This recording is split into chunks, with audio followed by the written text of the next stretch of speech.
Yeah, I'll react to that, sure.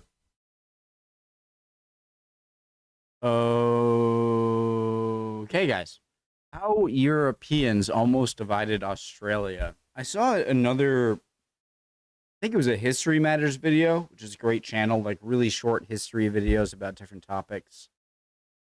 And I think the gist of why they didn't was shoot. I think Britain only conquered, like you can see the thumbnail here, like parts of this coast, but then other people were starting to get interested. So they look, this is what I'm here to learn. All right. So, link to the original video, top the description. My name's Connor. If you're new, I like to learn. Let's go. Fire of Learning. Awesome channel. I haven't watched in a while. See what happened. In the year 1606, the Dutch explorer Willem Janszoon and his crew stepped foot on a mysterious land. Though he and his men did not know it, they had just stumbled upon a new world, the Fifth World, the land we today know as Australia. Yet, unlike the Spanish in the Americas or the Portuguese in Asia, the Dutch would be slow to explore this new land and would not attempt to colonize the area. I had to say, I feel like Australia just doesn't have a lot of value in. It's a very barren land, and it's kind of removed from so much of the trade routes from Asia to Middle East or Asia, Africa, around Africa before the Suez, back to Europe, and it's just so large. I'm sure it just was seen as just like, why bother? Nor would any other European nation immediately scramble to do so for that matter. The first genuine European settlement in Australia was not founded until 1788, almost 200 years after its discovery by Europeans, when the British began to settle the southeast. Once they had begun, Britain would not face genuine competition from other Europeans on a landmass almost as large as Europe itself, and by 1827 had laid claim to the whole thing, challenged only by the indigenous groups of Australia. This seems odd, given that, throughout the 17th and 18th centuries, Europeans were vigorously competing with each other to claim lands all over the globe. What did other European powers think about establishing their own colonies in Australia, and if they did have plans to, why did only Britain go through with them? Ladies and gentlemen, hello and welcome to Fire of Learning. In this video we'll find out, so let's get to it. I'm sure for a lot of powers it just wasn't worth it. They had other places to send their men, and maybe because Britain had such a large navy and tradition that they were the only ones to be like, yeah, well, why not? We can spare a few. As mentioned, the Dutch were the first Europeans to reach Australia. The Spanish coincidentally arrived only months later, and the Portuguese were quite active in the southeast of the globe as well, with unproven claims even that they may have been there first. Each of these countries could have colonized Australia, even Spain, which was willing to break its agreement with Portugal to stay out of the East when they felt they could, but none of them did. In fact, it would be quite some time before they were even sure of what Australia even was. Early explorers like Janszoon only came into contact with certain areas. In fact, his knowledge was so limited that he assumed Australia was somehow a part of the island of New Guinea. It would take another 40 years before explorers like Abel Tasman gave Europeans a better idea of what the whole area looked like. Why not make an effort to colonize the area at this point? Well, given enough time, they may very well have, but the simple answer is that at this time, the 17th century, there were more promising opportunities elsewhere. There was a whole world, from the Americas to Africa to Asia, to explore, settle, and conquer in this time. Areas which were more profitable, closer to home. Right. It's not like China or India where they have a giant population that you can sell goods to or have influence over, or a place that had a lot of goods that you liked, like silk or, porcelain from the Far East. And so it just seems kind of obvious there. It's like, it's not really a great trade port area. There's not people there to sell stuff or to get stuff from. Why bother? Home and or more hospitable. Indeed, multiple explorers, from Jansson to Tasman to others, regarded the land as unpromising. Thus, with the exception of a number of prominent explorers, the Europeans who did come into contact with Australia in the 17th century did so while passing through the area to get somewhere else, in particular the Dutch traveling to the very lucrative East Indies. The Dutch would name Australia after land in their own country though, calling it New Holland, which remained the name for Australia until the British changed it in the 19th century. In the 18th century, when the area was better understood, the subject of colonizing Australia was brought up to the Dutch specifically. Officials from the Dutch East India Company responded by saying, quote, "There is no prospect of use or benefit to the company in it, but rather very certain and heavy costs." End quote. This position is especially understandable when it is remembered that the areas of Australia with which Europeans were the most familiar at the time were the north and west. Much of this area is not quite as attractive or fertile as the land in the southeast, which is where most of the population of Australia lives to this day in fact. Furthermore, as mentioned, there was no clear benefit to commerce. Australia had no obvious wealth and was out of the way of the major trade routes. There are claims of shipwrecked survivors making a home out of Australia, some of whom may have even been assimilated into the local tribes, but this is a separate story for another time. This answers only part of the question. The following century, the empires of the Dutch, Spanish, and Portuguese had entered into a decline, while the British and French gradually outpaced them. The European empires were growing larger and extending farther. It became inevitable that someone would reach for Australia eventually. In the latter half of the 18th century, both Britain and France suffered considerable setbacks in the Americas. France lost much of its North American territory to Britain in 1763. 2 decades later, Britain lost a large share of its territory there as well when it recognized the independence of 13 of its colonies. Both of these nations would try to compensate for these losses. In this effort, both Britain and France found Australia more and more interesting. Prominent citizens of both countries began to increasingly call for further exploration and a colony, and, as we shall see, Britain and France would not be alone.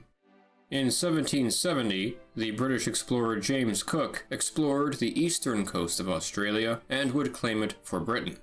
In 1772, the French explorer Louis Aleno de Saint-Ouen claimed the west coast of Australia for France.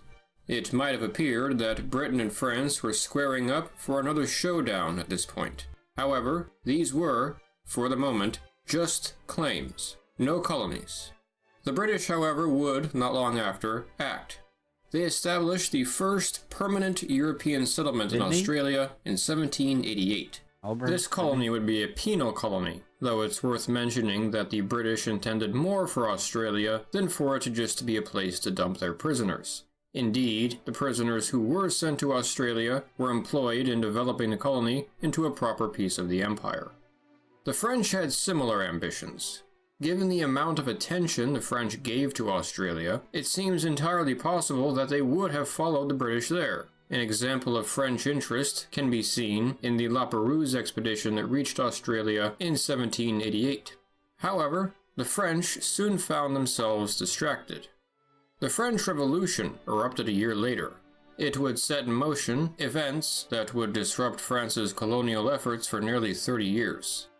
Though the threat of French settlement remained throughout this period, it was lightened, and ultimately, France never did follow up on their claims to Western Australia. The French Revolution, therefore, perhaps totally changed the course of Australian history. Still, this didn't mean Australia was assured to be as British as it would become quite yet. Other European powers looked to Australia as well, such as everyone would guess, well, maybe not, Sweden. In 1786, 2 years before Britain established their colony, the Swedish King Gustav III, working with a man named William Bolts, drew up plans to set up a colony in the Eastern Seas. Gustav was interested in establishing overseas colonies for Sweden throughout his reign, and therefore Bolz, an adventurous merchant with an expertise in the East, did not find it hard to persuade him of the ambitious plan he brought before him. The Swedes planned to found a settlement on an island which would be called Bolzholm. The specific island in question was kept secret, never named in writing. It was said to be, again, in the Eastern Seas, specifically the Southern Indian Ocean, unsettled, and larger than the islands of Mauritius and Reunion put together. It may have been quite a bit larger, with his intention in fact being to settle the Australian mainland. Regardless of whether or not it was Australia, Bolz made open reference to the opportunity that his colony could bring in the future for the Swedish in terms of exploiting the resources of Australia. He compared Australia to Peru or Mexico in terms of the potential untapped wealth that could be there. He likely had in mind Swedish expansion into the area that today surrounds the cities of Fremantle and Perth. This was quite a bold move for Sweden, a nation which had seen their empire decline in the past century, and which had not been very successful in its past overseas colonial efforts. But the Swedish were quite serious about it. However, in 1788, war broke out with Russia and Denmark. Sweden could not afford to be distracted with such exotic ventures. 1788 war with during this Denmark. Sweden could not afford to be distracted with such exotic ventures during this war, and the plans were abandoned. How well such a venture would have worked out, we'll never know.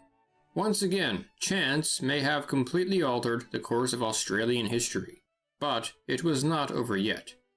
Though the French Revolution and Napoleonic Wars distracted France from his colonial ambitions, it did not totally halt them. Napoleon himself showed a small amount of interest in Australia, ordering an expedition to survey the coastline, and may have even wished to claim part of it. There were even plans made by the Spanish to attack and capture the British colony in Australia, which were never realized and, admittedly, probably would not have worked for long. Furthermore, following the Napoleonic Wars, other European nations revived their interest in the region, namely France. To prevent these rivals from gaining a foothold, Britain would quickly move to claim the rest of the island in the 1820s, establishing more westerly settlements like Albany. The British may have moved in the nick of time, as the French sailor and advocate of Australian colonization, Dumont d'Urville, was exploring the area at the same time. Why not claim the whole thing to begin with? A couple of reasons. One of which is that, while Britain was not afraid to challenge the French, it seems a number of Brits involved in the venture, including Cook himself, were uncertain of whether the Dutch intended to claim the western areas they had discovered, and wanted to respect any claim they might have had. So, in summary, it could be argued that the reason Britain was not challenged by other colonial powers in Australia is that the period in which it first became advantageous for European empires to colonize Australia coincided with a period in which Britain was the only nation realistically able to do so. Britain capitalized on this opportunity and claimed the entire thing before the other colonial empires could catch up. Once established, Britain was too dangerous to challenge, and there was not much interest in challenging them anyway in the relatively peaceful Victorian era. Post-Napoleonic Wars Britain is just a freaking powerhouse.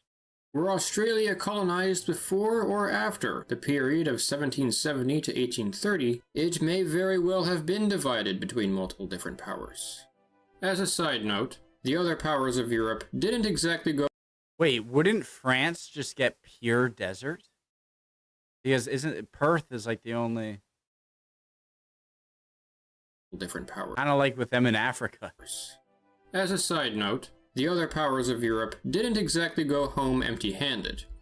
As mentioned, the Dutch, Spanish, and Portuguese already occupied much of Southeast Asia. The French would settle until America comes. Other nearby territories, namely New Caledonia and French Polynesia, and the Germans would claim part of New Guinea. Furthermore, one could argue France did have an equivalent of Australia, French Guiana in South America, Though this was much smaller, and as we discussed in my video explaining why France still owns part of South America to this day, that did not go so very well. I hope you enjoyed this video. If so, I invite you to come check out the rest of Fire of Learning, especially my full documentary on Australian history, and to subscribe to see more content like this in the future. If you're interested in helping the channel out, you may make a donation through Patreon, the link to which is in the description. A special thanks to our current patrons, listed here. By the way, I also run another YouTube channel called Lucinox, where I talk about science. So if that sounds interesting, come check that out too. Really great video. Just a quick video. I was curious. Great thumbnail. It's what drew me in. Love you guys. Hope you're doing well. Thanks if you lasted this long here. If you could answer any of the questions I had or any comments in general, I'd greatly appreciate it. I'll see you next time. Bye, guys.